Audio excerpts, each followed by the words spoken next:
दोस्तों, एक लड़का कुछ महिलाओं को अपनी गाड़ी में सीट देता है क्योंकि वो रिक्वेस्ट करती हैं। उसके बाद जैसे ही वो गाड़ी में बैठती हैं दोस्तों, और कुछ दूर वो गाड़ी चलती है, उसके बाद जो महिला उस लड़के के साथ जो करती हैं दोस्तों, ऐसा किसी के साथ न हो। ऐसा कुछ उस लड़के के साथ होने जा रहा था। आगे जो होता है दोस्तों, आज के बाद इस कहानी को सुनकर आप किसी को दोस्तों लिफ्ट नहीं दोगे, क्योंकि ये कहानी आपके दिल को रुला कर रख देगी दोस्तों। आइए इस पूरी कहानी को जानते हैं दोस्तों। क्या है पूरी कहानी? आखिर लिफ्ट देने के बाद वो महिलाएं उस लड़के के साथ आखिर क्या करती हैं दोस्तों? आइए इस पूरी कहानी को जानते हैं दोस्तों। आप कहानी को दोस्तों पूरा नहीं सुनते। यदि आप कहानी को पूरा नहीं सुनोगे तो आपको पता कैसे चलेगा कि मैंने आपके लिए क्या बनाया है, क्या कहानी है दोस्तों? कैसे आपको सच्चाई पता चलेगी दोस्तों? तो बिना देर किए दोस्तों इस कहानी को पूरा एंड तक ज़रूर सुनिएगा दोस्तों। लेकिन उससे पहले इस वीडियो को लाइक कमेंट शेयर दोस्तों ज़रूर करें दोस्तों। तो दोस्तों कहानी को शुरू करते हैं। तो दोस्तों ये कहानी है दोस्तों अलीगढ़ के रहने वाले विनोद की दोस्तों। दोस्तों विनोद वैसे तो शहर में रहता था क्योंकि वहीं पर उसका कारोबार था, लेकिन अलीगढ़ भी उसका एक पुश्तैनी घर था दोस्तों, तो वो वहाँ पर अक्सर आया जाया करता था। इस बार दोस्तों वो अलीगढ़ से दिल्ली के लिए जाने वाला था और वो घर से भी निकल पड़ा था। और जैसे ही दोस्तों अलीगढ़ से थोड़ा सा बाहर निकलता है, उसे वहाँ पर रोड पर सामने से कुछ महिलाएं हाथ का इशारा करते हुए दिखाई पड़ती हैं। और जैसे ही गाड़ी पास में आती है, गाड़ी को रुकवाती हैं और गाड़ी रुक जाती है। उसके बाद वो महिला विनोद से कहती हैं कि सुनो, आप कहाँ जा रहे हैं? क्या आप हमें कहीं तक छोड़ सकते हैं?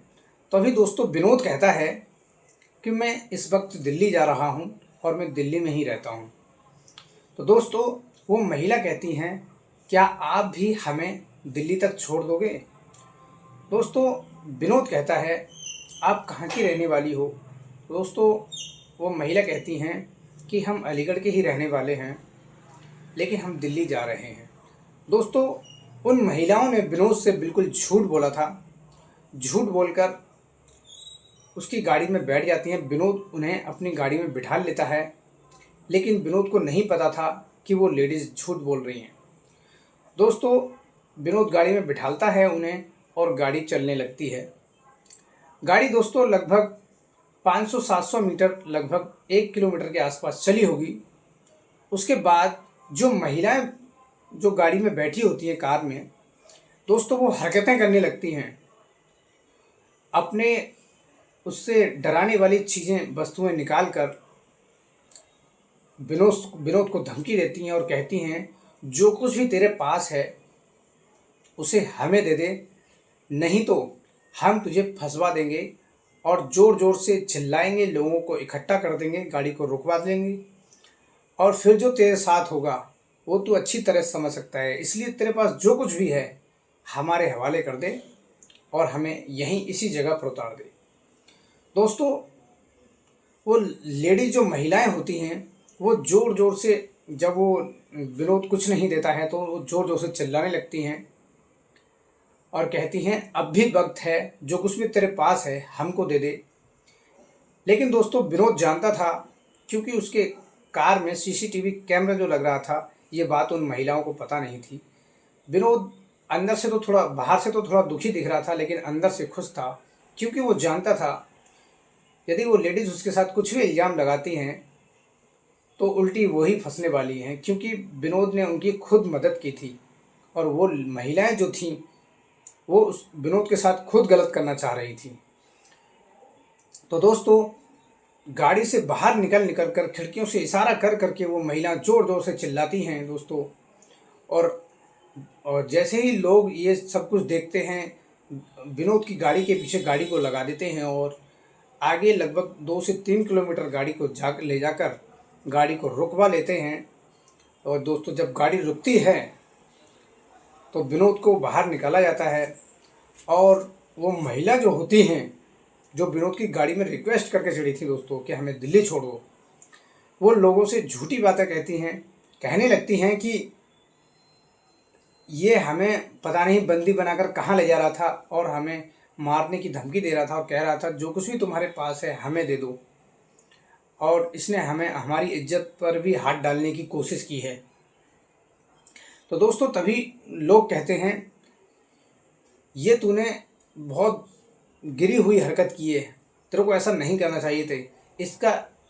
अब इसका हिसाब तो पुलिस ही करेगी। अब तू यहाँ से बच के नहीं जाने वाला, तुझे जेल ही जाना पड़ेगा। तभी दोस्तों जो विनोद होता है वो कहता है, देखो भाइयों मैंने कुछ नहीं किया है, जो कुछ भी ये बोल रही हैं बिल्कुल झूठ बोल रही हैं। दोस्तों महिलाओं की बातें सुनकर लोग इतने अंधे हो चुके थे कि सच्चाई को देख नहीं पा रहे थे, क्योंकि वो महिला थी और वो लड़का था, इसलिए लड़के की बात को महत्व नहीं दिया जा रहा था। दोस्तों सच तो ये था कि वो महिलाएं ही विनोद को फंसाने के लिए कोशिश कर रही थी और विनोद के साथ उन्होंने बहुत गंदी हरकत की। ये बात केवल विनोद ही जानता था, क्योंकि दोस्तों लोगों को केवल इतना दिखाई दे रहा था कि वो उन महिलाओं को गाड़ी में ले जाकर भाग रहा था और वो लेडीज़ें ज़ोर ज़ोर से चिल्ला रही थी कि बचाओ हमें बचाओ, ये हमारी इज्जत लूट रहा है। क्योंकि दोस्तों लोगों को आधा ही सच पता था, इसीलिए उन महिलाओं का साथ दे रहे थे। वो लोग कहते हैं तूने इन महिलाओं की इज्जत पर हाथ डाला है, तुझे तो अब पुलिस ही संभालेगी। दोस्तों जितने भी लोग वहाँ इकट्ठे होते हैं वो अपनी तरफ से तो विनोद को कुछ नहीं कहते हैं, वो 112 नंबर पर उसी समय पुलिस को कॉल लगा देते हैं। और दोस्तों उसी मौके पर ही पुलिस 5 मिनट के अंदर वहाँ पर आ जाती है। और पुलिस आती है तो विनोद से कहती है, वो जो महिलाएं होती हैं वो कहती हैं कि सर इसने हमारी इज्जत लूटने की कोशिश की और हमें दिल्ली छोड़ने के बहाने पता नहीं कहाँ ले जा रहा था और ये हमारी इज्जत लूटने की इसने कोशिश की है और इसने कहा जो कुछ भी तुम्हारे पास है हमें सब बाप दे दो, नहीं तो मैं तुम्हें ज़िंदा नहीं छोड़ूंगा। इस तरह की इसने बात की है। तो दोस्तों पुलिस वाले कहते हैं तुझे ऐसी हरकत करने में शर्म नहीं आई? विनोद से पुलिस वाले कहते हैं दोस्तों। लेकिन सच्चाई क्या थी ये केवल विनोद ही जानता था। विनोद दोस्तों पुलिस वालों से कहता है कि सर देखो मैंने कोई गलत काम नहीं किया है, इन्होंने मुझसे रिक्वेस्ट की थी कि हमें दिल्ली छोड़ देना, इनके कहने पर भी मैं इन्हें दिल्ली लेकर जा रहा था और इन्होंने रास्ते में जो इल्ज़ाम ये मुझ पर लगा रही हैं यही इल्ज़ाम ये मतलब मैं इन पर लगा सकता हूँ, क्योंकि इन्होंने मेरे साथ सच में ऐसा किया है और ये लोग जो हैं ये झूठ बोल रहे हैं। तभी दोस्तों उनमें से एक पुलिस वाला कहता है अच्छा तू सच बोल रहा है, बाकी ये सब लोग झूठ बोल रहे हैं। तभी दोस्तों विनोद कहता है जी हाँ सर, क्योंकि इन लोगों को केवल आधा ही सच पता है, आधा कुछ नहीं पता है कि बाकी मेरे साथ क्या हुआ था। तभी दोस्तों विनोद कहता है कि सर देखो मैं वैसे तो अलीगढ़ का ही रहने वाला निवासी हूँ, लेकिन फ़िलहाल मेरा कारोबार है दिल्ली में और मैं दिल्ली ही जा रहा था। ये मुझे रास्ते में मिल जाती हैं और मैं इन्हें ये मुझसे रिक्वेस्ट करके गाड़ी को रुकवाती हैं और कहती हैं हमें दिल्ली जाना है, क्या आप हमें छोड़ सकते हैं? तो मैंने इनको बिठा लिया। दोस्तों विनोद की पूरी बात सुनकर भी पुलिस ने यकीन नहीं किया और कहने लगी तू मनगढ़ंत कहानी बना रहा है। उसके बाद जो महिलाएं थी अंदर से बहुत खुश हो रही थी कि अब इसको पुलिस वाले पकड़ के ले जाएंगे, गलती हमने की थी और गलत इसको साबित कर दिया। बहुत अंदर से खुश हो रही थी, लोग भी उनका समर्थन कर रहे थे कि महिला के साथ ऐसा नहीं करना चाहिए। असल में दोस्तों वो सच्ची महिला थी ही नहीं, क्योंकि वो चोर महिलाएं थीं जो उन्होंने विनोद के साथ करने की कोशिश की। दोस्तों लोगों के कहने पर पुलिस विनोद को पकड़ती है। विनोद कहता है सर ये झूठ है। तभी पुलिस वाले कहते हैं यदि ये सब झूठ है क्या तू इसे साबित कर सकता है? क्या तेरे पास कोई सबूत है? दोस्तों विनोद कहता है जी हाँ सर मेरे पास सबूत है। और जैसे ही सबूत का नाम सुनते हैं तो दोस्तों वो महिलाएं जो होती हैं चोर वो डर जाती हैं कहती हैं ऐसा क्या सबूत है इसके पास, क्योंकि दोस्तों उन महिलाओं को नहीं पता था कि उसकी गाड़ी में, विनोद की गाड़ी में सीसीटीवी कैमरा लगा था, और ये बात पुलिस वाले भी नहीं जानते थे। दोस्तों जैसे ही ले जाने को तैयार हुए विनोद को पुलिस वाले, तो विनोद कहता है कि सर आपने मुझे अपने हिसाब से दोषी ठहरा दिया है, लेकिन मैं चाहता हूँ कि आप इसको एक बार फिर से जांच करें। मेरी गाड़ी के अंदर सीसीटीवी कैमरा लगा है, यदि मुझ पर यकीन नहीं है तो आप मेरे गाड़ी का सीसीटीवी कैमरे को चेक कर सकते हैं, आपको पता चल जाएगा सच्चाई क्या है। दोस्तों विनोद बिल्कुल सच कह रहा था। जैसे ही पुलिस रिकॉर्डिंग देखती है तो पुलिस के होश उड़ जाते हैं कि भला ऐसा भी महिला कर सकती हैं किसी एक इंसान, अकेले इंसान के साथ, जो खुद उनकी मदद कर रहा था, वही उस पर इस तरह का इल्ज़ाम लगा सकती हैं। इस हिसाब से तो कभी कोई इंसान किसी की मजबूरी में किसी की मदद नहीं करेगा। तो दोस्तों जैसे ही वो रिकॉर्डिंग पुलिस वाले देखते हैं, उनको दोस्तों उन महिलाओं की सारी सच्चाई पता चल जाती है, और वो मौके पर ही दोस्तों उन महिलाओं को भागने नहीं देते हैं, वहीं पकड़ लेते हैं। तभी दोस्तों विनोद कहता है कि सर मेरी आपसे एक छोटी सी रिक्वेस्ट है, मैं चाहता हूं कि इन्हें सज़ा ना मिले, इन्हें एक अवसर दिया जाए। दोस्तों उन महिलाओं के सामने ही जो विनोद होता है वो कहता है कि मैं चाहता हूं कि तुम्हें एक बार जीवन दान मिले, यदि तुमने जीवन में इसके बाद कोई ऐसा काम करने की कोशिश की तो तुम्हें बख्शा नहीं जाएगा। मैं तुम्हारे ऊपर कोई कानूनी कार्रवाई नहीं करना चाहता हूँ। तभी दोस्तों विनोद पुलिस वालों से कहता है कि सर इन्हें इस बार माफ़ कर दिया जाए, यदि इसके बाद आपको ये कहीं भी दिखाई दें तो आप इनके साथ जो चाहें कर सकते हो। दोस्तों इतना कुछ विनोद के साथ गलत हो चुका था, उसके बाद भी विनोद उन महिलाओं को माफ़ करने की बात कर रहा था।